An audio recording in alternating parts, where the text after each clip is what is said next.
Sporting Journal Radio, presented by Onyx.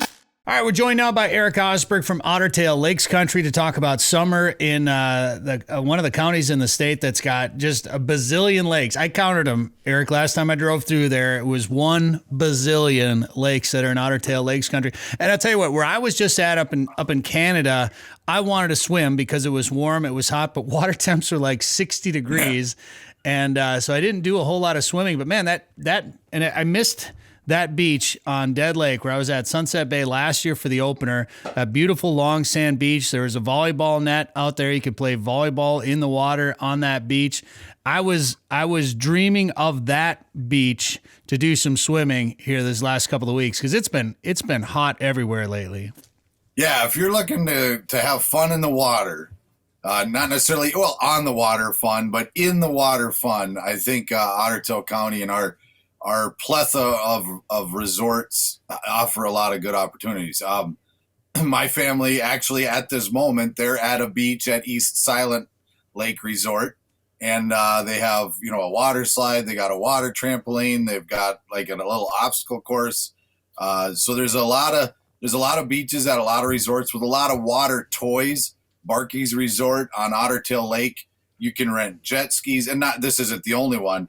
But you can rent jet skis, you can rent pontoons. An interesting thing about Barkey's Resort on Otter Tail Lake is, they're right there, is you don't have to be staying there to rent a jet ski. So if you're in the area and you want to rent a jet ski, you call up Barkey's and they'll make the arrangements and you could take the jet ski to whatever lake you're on. We've reached that point in the summer where swimming or fun in the water is just almost as important as catching fish. It's a short window, but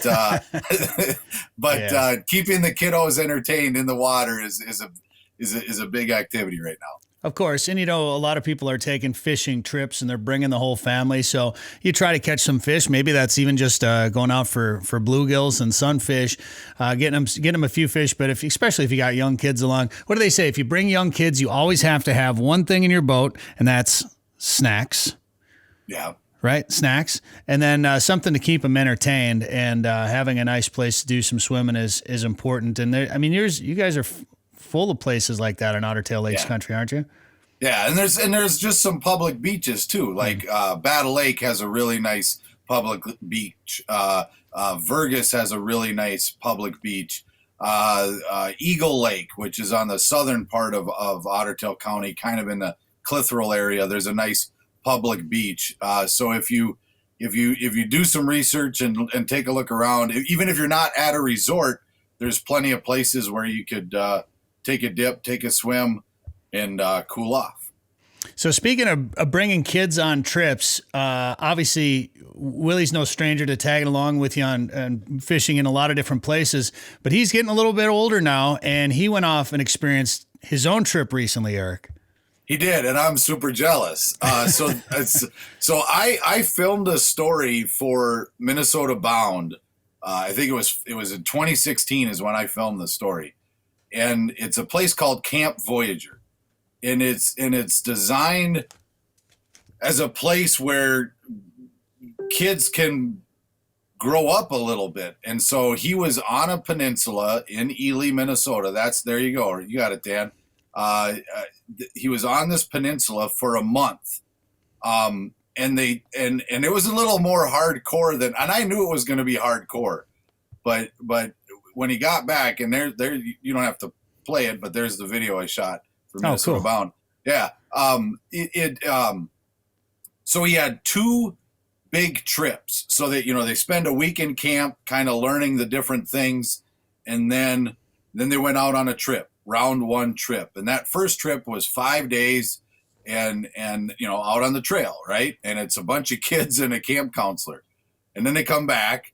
And then they kind of regroup, and then they go back out. His second trip was 8 days, and they covered 80 miles. Wow. Yeah, and it didn't dawn on me that it would be that hardcore. And so, out of the last 28 days, he spent 13 of them in a tent or on the trail. So basically, he spent 2 weeks on the trail. with a little break in between. It's funny because we picked him up Saturday, and he's still tired. And so I think that like it's 2 PM and he's yawning, and I'm like, "What's up?" He's like, "I'm just tired." Their cabins are nice, they're cool, but it's basically a screened-in porch, and so he was sleeping in a screened-in porch or a tent for a month, and I'm guessing he didn't get a ton of sleep, but. I couldn't say enough good things about the camp. I don't know what I was hoping he would accomplish or experience, but he hiked, he went on an 80-mile trek through the Boundary Waters. Yeah. Like that's you can't, that's a lifetime worth of lessons in 8 days. And there's so many individual stories that he told that were so cool. Like if you can imagine this, they're sitting on a trail, they're sitting by a campfire or whatever. Their camp counselor is reading them a book. And again, first of all, no internet, no TV, no telephone, no cell phone, no nothing, no technology for a month. So they're sitting they're out on the trail. Their camp counselor is reading them a book. It was about the lake that they were on, and it was a chapter about loons. And Willie said, right when he closed the book, like 7 loons started talking. That's awesome. You can't, that is awesome. Like I get chills thinking about it. And Willie's pretty good at fishing. I mean, it fits his skill set. And so I asked him, I said, did you tie any knots for any of the other kids when you were out fishing? And he said, yeah. I even tied a few for the counselors because they didn't know they didn't know the Polymer knot. So he taught the counselors a Polymer knot. And then he said his counselor got a 24-inch walleye out on the trail, and so Willie filleted it, and then he asked the counselor. He said, "Do you want me to get the cheeks?" and the counselor said, "The what?" He's like, "The cheeks." He's like, you can, he's, with the carcass there. He's like, "See right here, there's meat in those cheeks." And the counselor's like, "Sure, get the cheeks." And then Willie's like, "How about the wings?" And the counselor's like, "What? What? Wait, what? How far is this?" "Yeah, sure, get the wings." So his skill set came in handy out on the trail. And as of this moment, Willie he caught the most fish. There's like 50 kids there. So he caught the most fish at camp, and he's got the biggest smallmouth, which was 19 and a half. So nice. Well, if the 19 and a half stands, he'll get his name on a plaque in the main cabin. But yeah, if anybody's interested in challenging their kid, I mean, this is not duckies and bunnies. This is hard. Camp Voyageur I can't say enough good things about the way they take care of the kids and the way they treat the kids and what they teach the kids and what they learn. So campvoyageur.com is a place you can look them up.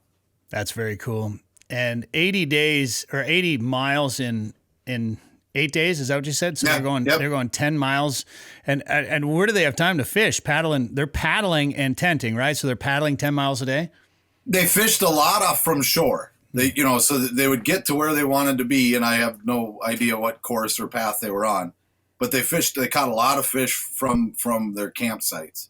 And so that 19 and a half inch smallmouth, he was on an island or a peninsula or whatever when he caught that. But no, and I will say he was homesick. He struggled in the beginning. Like, you're away from friend. I mean, total strangers. You're on, and so his first letter home didn't rave about how much fun he was having. It was I want to come home. Oh. And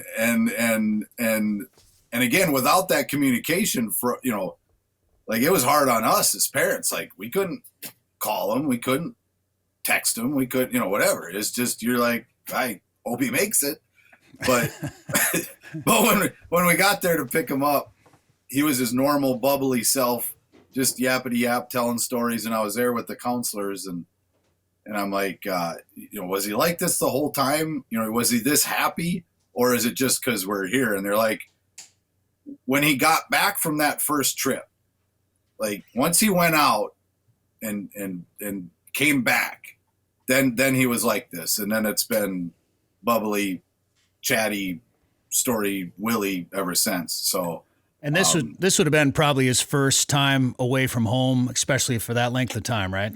Yeah, I mean, he's slept over at a buddy's house a bunch of times, but he's never been without mom and or dad for multiple nights, let alone a month. And how old is he? He's 13. 13. So is this camp, that's kind of the age group? Is it different ages, or is that kind of the age group that it's meant for? It's 10 to 18, and 10 is pretty young. I mean, it takes a pretty special 10-year-old to go into the Boundary Waters for a month. But that, 11, 12-year-old, 13, and then what happens is a lot of these kids go back, right? So they'll go 1 year and they're like, yep, we're going back. And so, not every kid there was a first timer. There were a lot of, second, third, even fourth time in their life that they've been at camp. But yeah, it's an interesting story, the camp itself. I mean, they've been doing this for 70 years. It started in the 50s. And so, and I wonder if they get that reaction a lot, within the first few days or whatever. Kids are, gosh, I don't know if this is going to be right for me. I want to come home type of thing, but maybe it's designed to be long enough to experience that, get over the hump, realize they're going to be okay. They're going to enjoy it, and they're going to have a good time and grow as a person in the process. Yeah. And they have a 2-week option. They have a 4-week option. They have a 6-week and 8-week option. And when it comes to homesickness, they say the best thing you can do is go for 4 weeks. Because that 2-week option, they spend the first week missing home, and then they spend the second week looking forward to going home. And what, you're exactly right, Brett. They eventually they let go, and I was in communication via text with one of his counselors, and so he was giving me some updates, but after we got that letter where, and Willie's words were, every second of every day I want to come home. And I'm like, well, that sucks. That's not fun. And so I shared that with his camp counselor, and then the cabin counselor sent us a detailed report of what he was observing and what he thought Willie was capable of or not capable of. And the conclusion was he had in his professional opinion, because this is what they do for a living. In his professional opinion, there was no reason physically or mentally Willie wouldn't be able to complete the task. And so that reassured me anyways. My wife, not so much. She just wanted her son to be happy. So, yeah. But no, it's a family operation, the Erdman family, John and Deb, their brother and sister, their dad started this. And you could tell when we picked him up, I mean, he's giving hugs to Deb and giving hugs to the camp nurse. Mama T is her name. You could tell that they connected, on a pretty deep level. And again, it's not for every kid. Yeah. The kid and Willie, we gave him a choice. Do you want to do this? And after he did, I remember I was showing him on the website. And then he went up to his room and he came back and he said, "Dad, I've given it a lot of thought." I'm like, six minutes of thought? It's like, yep, I want to go. So he did it. And now I don't know if he's going to go back. I don't know if he fell in love with the Boundary Waters. I just know that he's done something that I haven't done. Well, that's a long time. I've been going to the Boundary Waters since I was a kid, and I think it's one of my favorite places on the planet. It's beautiful, but it's wild. And going there, of course, when I went with my family, so I wasn't away from family. And I went to camps as a kid, from some 4-H camps, but they were a week maybe tops. So that's a lot, especially for a 13-year-old. But I will say he probably had a lot of experience on those lakes in Otter Tail County to get him ready for a trip like that, especially if he's teaching the counselor stuff, how to clean walleyes. Obviously, he was a little ahead of the game, I think. he had honed his game in Otter Tail County, and he brought it up to the Boundary Waters, and it all worked out. So that's great. That sounds like Can I go? Can I pass for an 18-year-old? Because I want to go. I haven't told Camp Voyageur this yet, but they should have an adults only session. I mean, I'm sure that brings a lot of other problems with it, right? Probably. But I mean, like a September adult, could you imagine going up there for a month and just not looking at your phone for a month? Oof, man. Like not having one. Like you can't have one. Well, like you don't even get one. You said that he wrote you a letter. I just assumed email, but are you talking about like a physical? He took a pen to a paper and dropped it in an envelope and a stamp and the whole works and sent it to you? Yeah. Never heard of that. Exactly. And that's the preferred form. If you need to email camp, you can, but I think they'll only read them like 2 or something like that. That you have to write. And so we wrote him letters, right? So we broke out the pen and the paper. We wrote him letters. My dad wrote him letters. My uncles wrote him letters. And he wasn't great about writing back, but that's because he was on the trail. Yeah. But they have a mail call. Like there's a time during the day when all the kids gather. Like you remember the movie MASH or the TV show MASH? Oh yeah. Right. So they everybody gathers around and they start hollering out names: Billy, Susie, Frank, Fred. And they get your mail. So and you're not supposed to send food, okay? Because they're pretty. It's not a strict diet, but they give them 3 squares a day and that's it, right? Sure. And my wife snuck in a bag of some contraband, and they confiscated the bag of Swedish fish. Swedish fish, even. Yeah, they should have let that one slide. Well, they let them take it out on trail. They said you can't bring here. You can take it out on trail. And Willie said nobody else liked them, so he got to eat most of them. So that's great. But once again, he honed, like you said, he honed his skills in Otter Tail County, and he was able to put them on display at Camp Voyageur. Well, I love that's the second MASH reference I've heard in the last week, which is it awesome. Really? Yeah.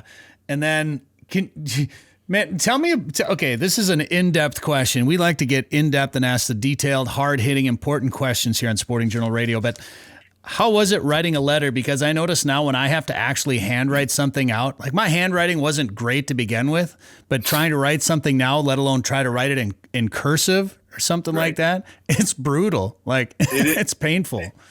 It was awkward. I'll admit that, but I'm a note taker. I like when I'm in meetings and stuff like that.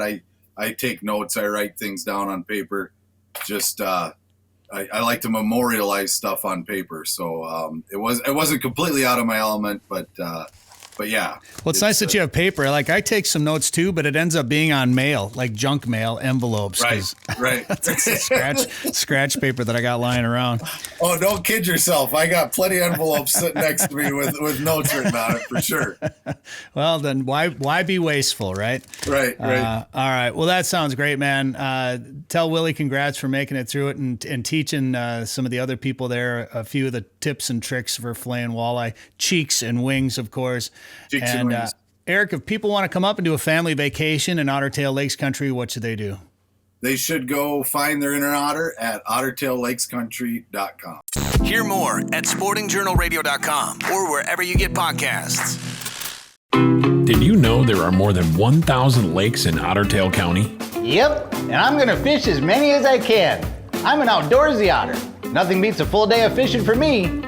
The lakes of Otter Tail County give me plenty of options to lower my boat and snag the perfect catch. Not an outdoorsy otter? No problem. Otter Tail County has something for everyone. You just need to find your inner otter. To find your inner otter, go to ottertaillakescountry.com.